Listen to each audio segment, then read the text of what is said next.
on va refaire l'exercice sur l'homme canon. Donc vous avez trois équations horaires, celle de x, celle de y et celle de z. Donc en l'occurrence, quand on a une coordonnée de l'espace en fonction du temps, et je vous rappelle encore une fois, le temps c'est votre variable. X, y, z, ça prend des valeurs, on n'est pas en maths. Donc ça, ce sont des équations horaires, et c'est en fonction du temps. Donc, ce qu'on vous demandait dans la première question, c'était la trajectoire est plane, justifiez cette réponse.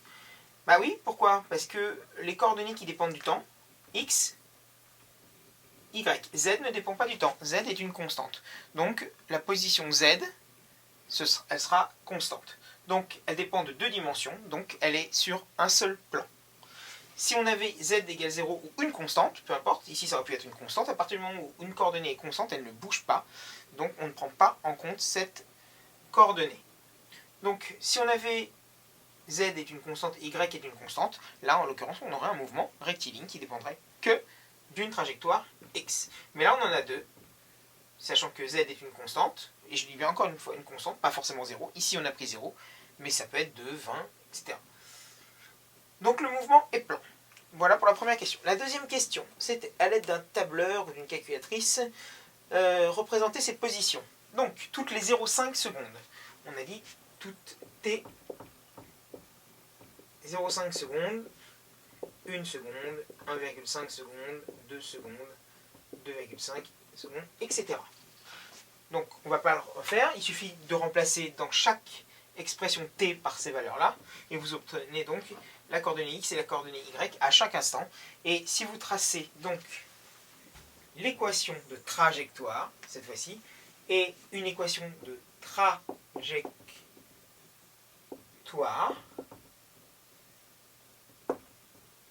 c'est y en fonction de x, les coordonnées de l'espace. Voilà. Maintenant, ici j'ai l'origine.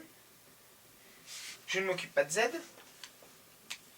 Donc on aura, si on trace, si on trouve toutes les coordonnées, on aura quelque chose comme ça de parabolique. Et ce qu'on cherche à partir des équations horaires, c'est de trouver, et l'équation de trajectoire, qu'on va essayer de trouver aussi, à quelle distance, ici, on doit mettre le tapis pour que notre bonhomme, il ne se scratche pas. Donc, qu'est-ce qu'on va faire?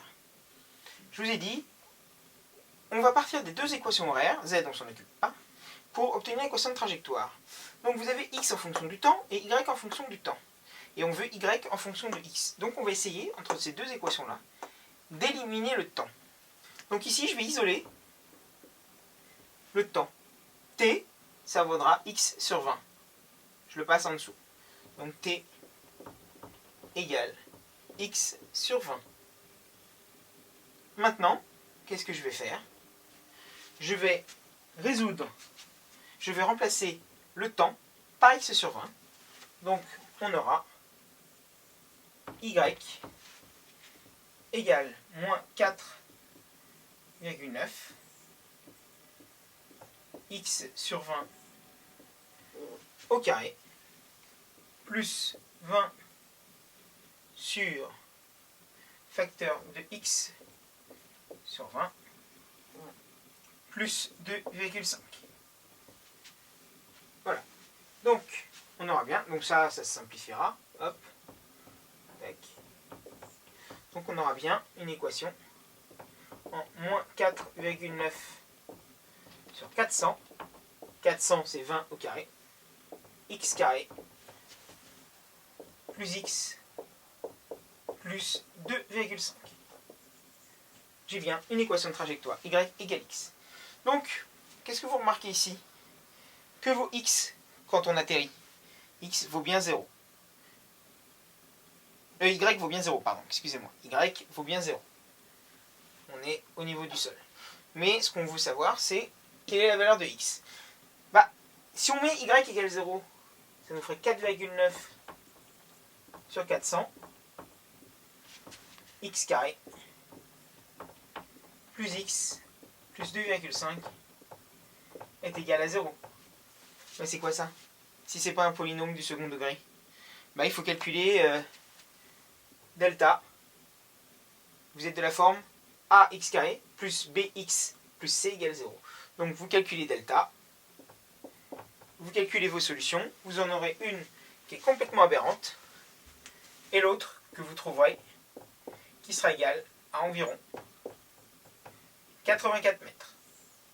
C'est l'une de vos deux solutions de polynôme, l'autre étant aberrante. Maintenant, donc voilà comment on a trouvé la distance, on a juste résolu un polynôme. Maintenant, dans l'exercice 22, on vous demandait de réutiliser les équations horaires, donc je vais effacer tout ça pour avoir un petit peu de place.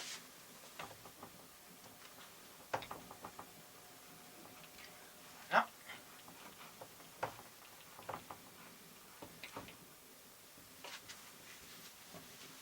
On vous demandait de réutiliser l'équation horaire donc, qui sont là pour déterminer les coordonnées v de x et v de y. v de x est égal à dérivée de x par rapport au temps. Donc on dérive cette équation. Donc la dérivée de x, c'est la dérivée donc, de 20t. T, c'est notre variable. Donc c'est égal à 20. Et en l'occurrence, là, c'est une... y a pas, v de x ne dépend plus du temps, donc on peut mettre l'unité. Ce sera 20 mètres par seconde. On va faire pareil avec y. v de y est égal à dy sur dt. Donc on dérive ça. On aura donc moins 9,8. Je fais passer le 2 devant, donc 4,9 fois 2, 9,8. Moins 9,8t. La dérivée de 20t, t toujours la variable, plus 20. Et 2,5 est une constante, la dérivée d'une constante, c'est 0, ça s'en va. Voilà. Et là, je ne mets pas l'unité parce que vy dépend encore du temps, il y a encore un t. Voilà. La question suivante, c'était exprimer les coordonnées, cette fois-ci, la valeur du vecteur vitesse v1 à t1 égale 1 seconde. Donc, on remplace, donc v de x, c'est 20 mètres par seconde. v de 1, donc v1y, sachant que v de 1x,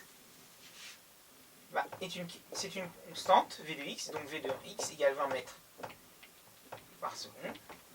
Je veux v1y, je remplace t par 1, moins 9,8 fois 1, donc fois 1, plus 20. Donc ça doit faire normalement 10,2 mètres par seconde. Donc on a la coordonnée v1x, v1y, on veut la valeur de v1, donc toujours pareil, v1 est égal à la racine de v1x au carré plus v1y au carré.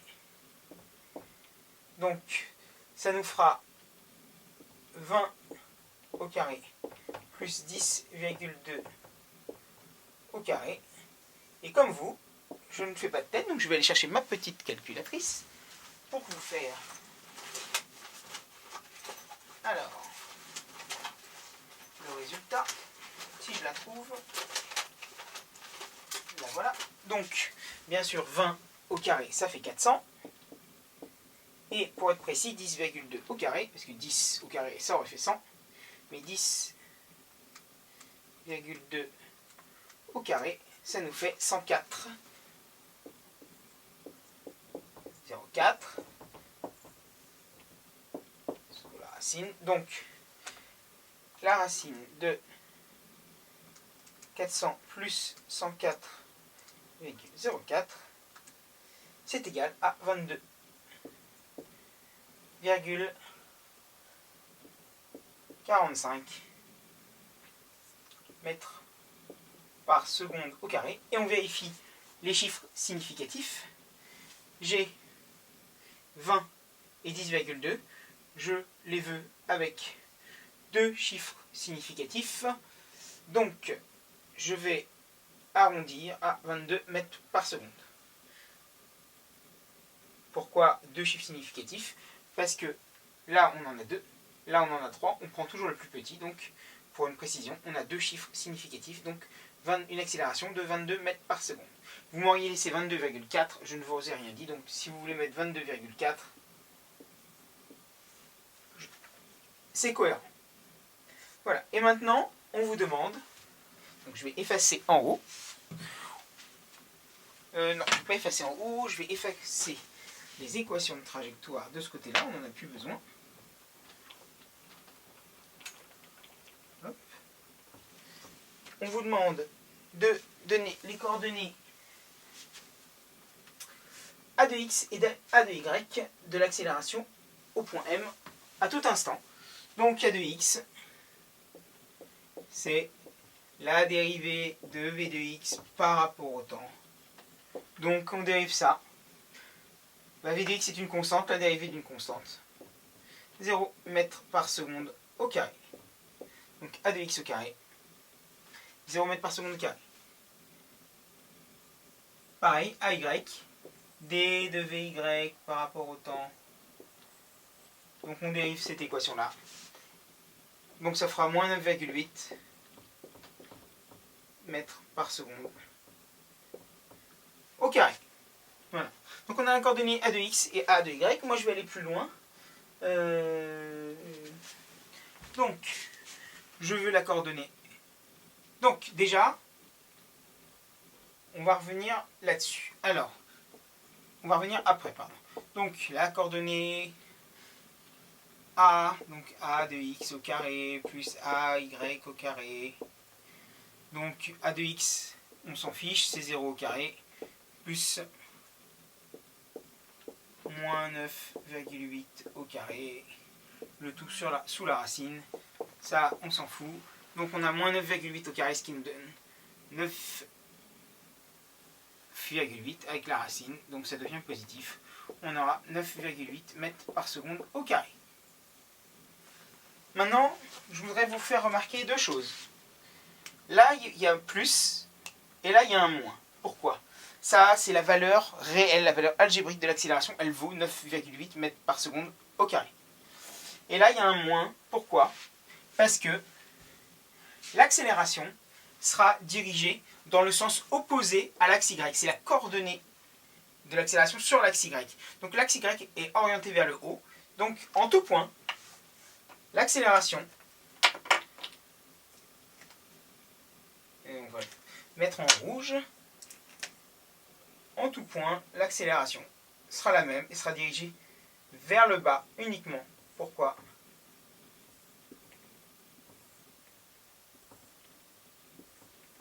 Voilà, parce qu'elle ne dépend pas de la coordonnée x, ça se voit, elle ne varie pas, elle n'est pas penchée, elle ne dépend que de la coordonnée y, donc c'est pour ça qu'elle sera vers le bas. Donc ça c'est l'accélération A de y,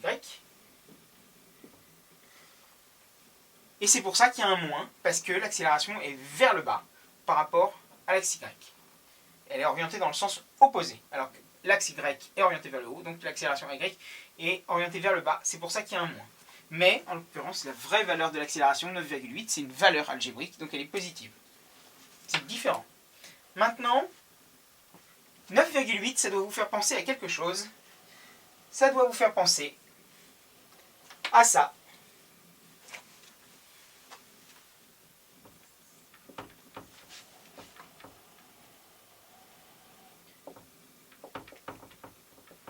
« 9,81 newtons par kilogramme. » Et ça, c'est quoi? Petit g sur Terre, la pesanteur, la valeur de la gravité sur Terre. Et ça va introduire notre deuxième chapitre, puisqu'on va étudier l'accélération et un mouvement dans un champ de pesanteur uniforme,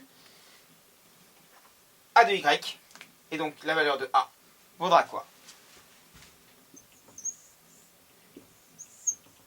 G, la gravité. Voilà, donc ça c'est ce qui va nous intéresser pour le deuxième chapitre, notamment on va étudier l'accélération et le mouvement dans un champ de gravité uniforme, G, et dans ce cas-là, l'accélération vaudra toujours petit g